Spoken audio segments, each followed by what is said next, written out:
plan économique, ce système maintient la même économie de rente, la rente sur le pétrole, la rente sur le manganèse, la rente sur le bois. Mais la rente, quelles sont les conséquences de la rente? Le mal développement. La rente permet simplement à ce que ceux qui gèrent l'État disposent des finances publiques, disposent du trésor, mais la rente n'a pas permis de développer notre pays. Pour preuve, regardons la situation de Port-Gentil, première ville pétrolière, c'est la sinistrose. Pour preuve, regardons Langounier, l'Anyanga, le Goué maritime, où sont exploités plusieurs puits de pétrole, quelle est la situation réelle des populations. Mais le pétrole, quel est le Gabonais qui sait comment on exploite le pétrole? Le pétrole, quelle est l'entreprise gabonaise par des Gabonais qui exploite le pétrole? Le pétrole, quelle est l'entreprise privée gabonaise qui le transforme? Et donc tous ces débats-là qui sont menés autour d'une économie de rente font des débats sérieux. Il faut changer de modèle. Prenons le manganèse. Ça fait des décennies que nous exportons le manganèse brut. Ali Bongo a tenté quelque chose pour dire, bon écoutez, on va essayer de commencer une première transformation. Ça n'a pas fonctionné. Mais pourquoi? Parce que le modèle actuel satisfait beaucoup d'intérêts, beaucoup de lobbies, et ce modèle ne permet pas d'avoir un impact significatif sur le développement, sur l'emploi, etc. Prenons le secteur forêt-bois, un secteur sur lequel des réformes importantes ont été engagées, notamment en ce qui concerne la zone d'Nkok, qui aurait dû être le modèle de ce qu'il y a à faire, mais qui aujourd'hui, par les décisions hasardeuses prises par le CTRI, la zone d'Nkok est moribonde. Et donc la première grande réforme, elle est là. Il faut absolument changer de modèle économique.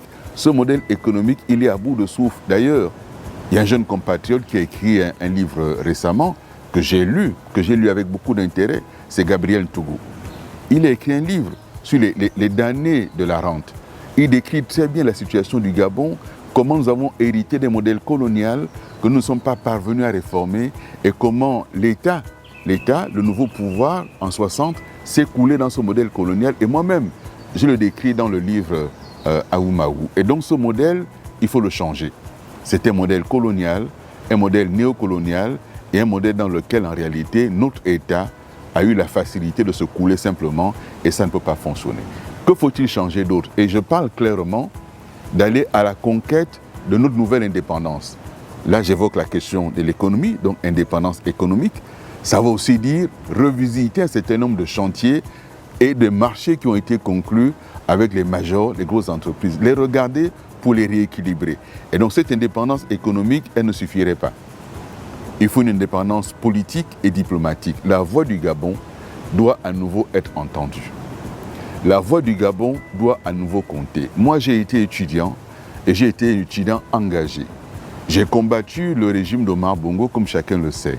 Mais je reconnais une chose, c'est que Omar Bongo a réussi à positionner le Gabon sur la carte diplomatique mondiale.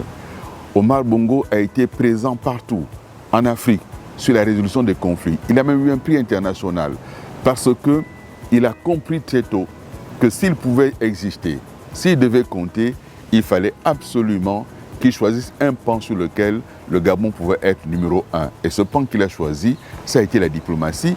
Il faut donc à nouveau que la diplomatie gabonaise existe. Mais pas une diplomatie pour le prestige. Une diplomatie qui permettra aux entreprises gabonaises de trouver des débouchés, notamment au sein de la CEMAC et de la CEAC.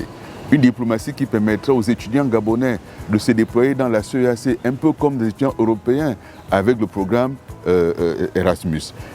Une diplomatie qui permettra aux intellectuels, aux artistes, aux chercheurs de sillonner. Je parle là de la libre circulation des personnes et des biens. Ce n'est pas le libre établissement. Le Gabon aura le droit, sous ma présidence, de choisir qui vient. Moi, je suis clairement décomplexé sur le sujet. Il nous faut une immigration choisie. Nous ne pouvons pas subir l'immigration. Il faut une immigration choisie, assumée en fonction de nos besoins. Ceux qui n'ont rien à faire chez nous doivent repartir chez eux, sauf les ressortissants de la communauté en fonction des accords que nous avons. Et donc cette indépendance diplomatique et politique, il faut la conquérir. Il faut une indépendance également sécuritaire.